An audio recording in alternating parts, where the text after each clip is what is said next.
We're having a very important discussion about coffee. Coffee. He's gonna make some coffee. These are the dregs that come out of the coffee maker, so it's kind of a crapshoot. No one has any idea what exactly is in here. There might actually be miscellaneous herbs, cayenne, dill, or whatever else, senna. Yeah. And we have two kinds of lettuce. This is romaine, and then we have the red butter. Throw in a couple of tomatoes, cucumber.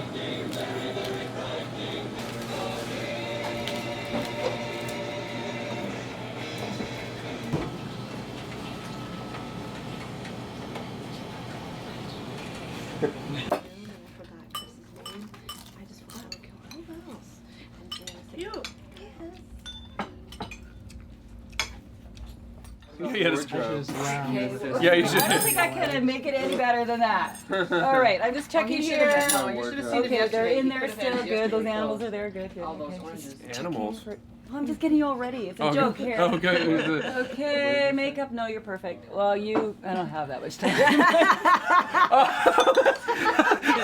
That was good. That was good. Sorry. Workshop is going to be happening. The thing starts at 12. I am the person that is supposed to be coordinating it. I'm also putting together the food, and I was also going to be the person cleaning the room, which is why I asked for some help for people preceding us. If we could just keep it orderly, it looks relatively good today. Just keep it orderly so there's not a big project, because I can't do all those things, before noon, I don't think. I think at some point the door closer thing, spring, needs to be replaced. And the door needs adjustment, but for now it's fixed. But please don't, just push it gently and it should go out. Bread increases in price is going on. New to bread, Kika's treats, individuals. So if you like those little Kika treats, you can get just one. They're $1.69. We have them over by the bread stuff. I am building a Hubert order, so if anybody needs stuff from Hubert, along with this reset, I'm going to reset a little bit of bread and bring in another real pastry case that's going to fit in the semi-Freddy's rack. When the government decided to dilute the organic standards, they said that in labels something could say that it's a genetically modified and still be organic. So a lot of the consumer and the farmers and the retail storekeeper, particularly co-ops, took stance and they said, no, the government cannot do that. One time I remember that we closed our meeting on a Wednesday, our business meeting, and went for a rally holding big poster that said, farms, not labs. And there were quite a few of us there. And eventually the government at the time backed out so that organic standard could be upheld without the GM. We were part of, along with a coffee shop down the street near the beach and one around the corner, a small neighborhood coffee shop, very, very new in the neighborhood. And Starbucks was interested in the corner spot, which they love corners. And we got petitions together, a group of us in the stores and neighborhood folks, and we circulated in this neighborhood, which, like, the reputation for this neighborhood was that it's asleep. Like, it's not very politically active compared to other spots in San Francisco. We got 4,500 signatures plus from this neighborhood, which was astonishing. And we presented it as the reasons why we did not want a large chain store in our neighborhood, how it would change the neighborhood's nature. And then we went and said this in front of the city planning board, and we had 24 different people present their perspectives on this, and each one said something slightly different.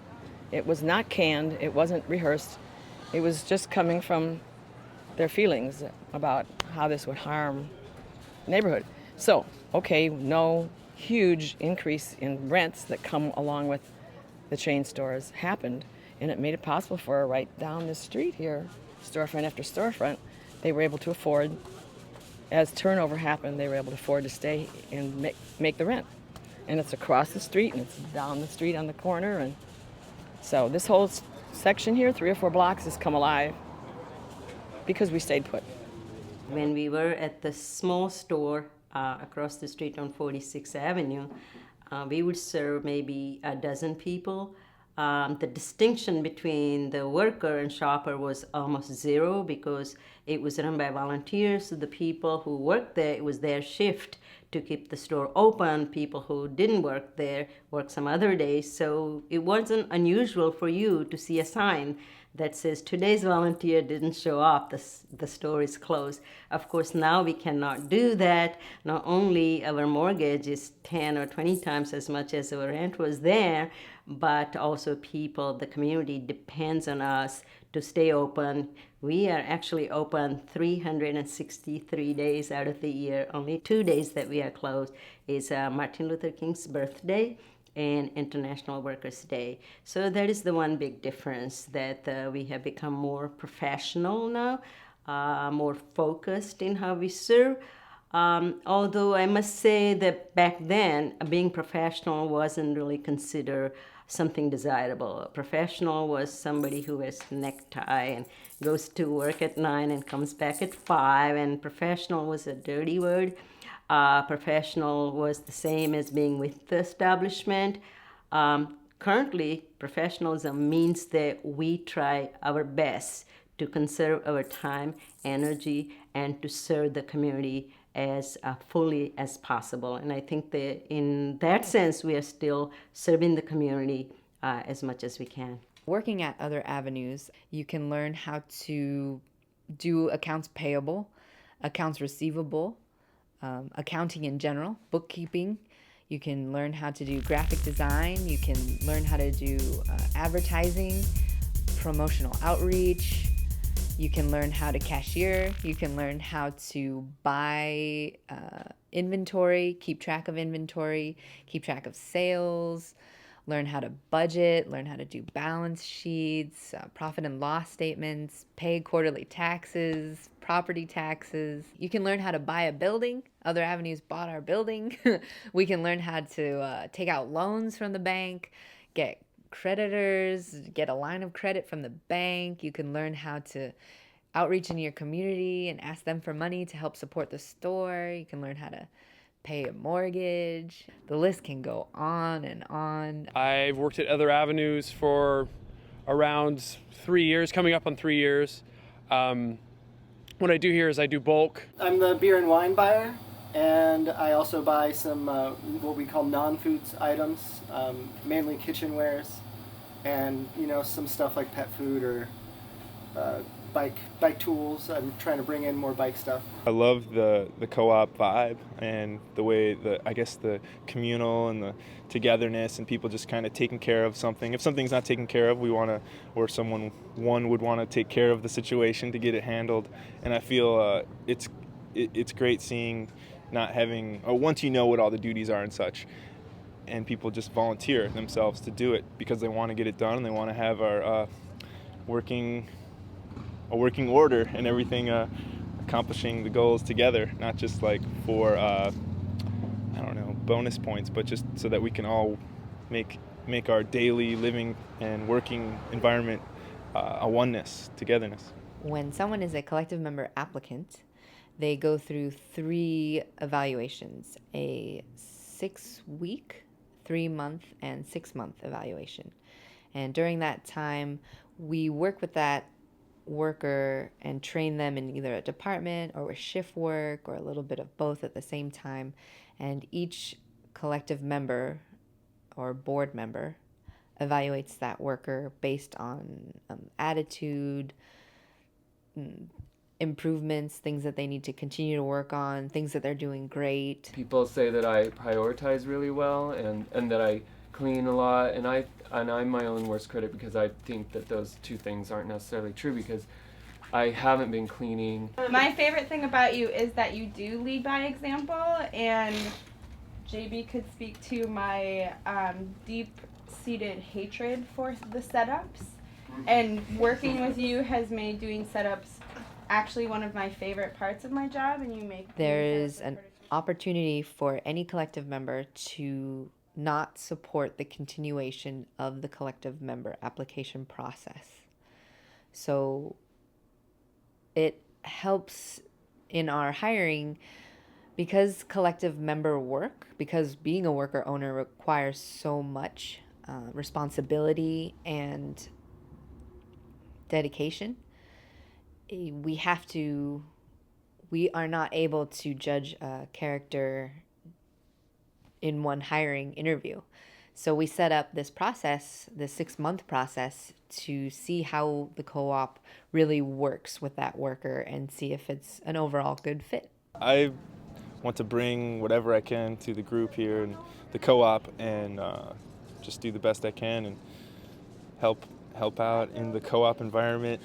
And not only that, just it's great, I guess, not to say the word environment again, but it's a great environment of not only the people working here, but the customers that come in. It's a good mix of folks in the city that come in, and you get to talk to them. You get to kind of share stories, if there's time permitted, and also have organic produce and great whole foods. It's a great place to work, and a lot of good things to choose from on your break if you want to have a snack or something to eat. At other avenues, our goal and our aim is to afford people's salaries so that they can have a sustainable lifestyle in San Francisco Bay Area. That is our aim. When the fiscal year ends, a business would profit an X amount of dollars. And for other avenues, we invest a certain percentage of that amount back into the business, and then another percent of that amount is divvied up between the workers, depending on longevity or length of time that they've worked there and their pay scale, their wage. And the wage increases per year. You get a raise every year that you continue to work at other avenues. So all the different workers have different wages. I'm really shy. Okay, but if you insist. Oh, here we go. Vegetarians, it's 15. There's a vendor out there you are incorrigible. Key of other avenues, being other avenues, which is alternative ways of doing business, is that we try to be worker responsive and try to create jobs and try to keep the business sustainable, as well as try to join up with the community towards the progress and the need of the community at large. We have access to wonderful produce. We're in a wonderful state, rich with diversity of small farms, larger farms. We have access to seasonal and non-seasonal vegetables. And what's unique about other avenues is that we offer 100% organic produce. If I could describe other avenues in one word, I would say that it's ever-changing.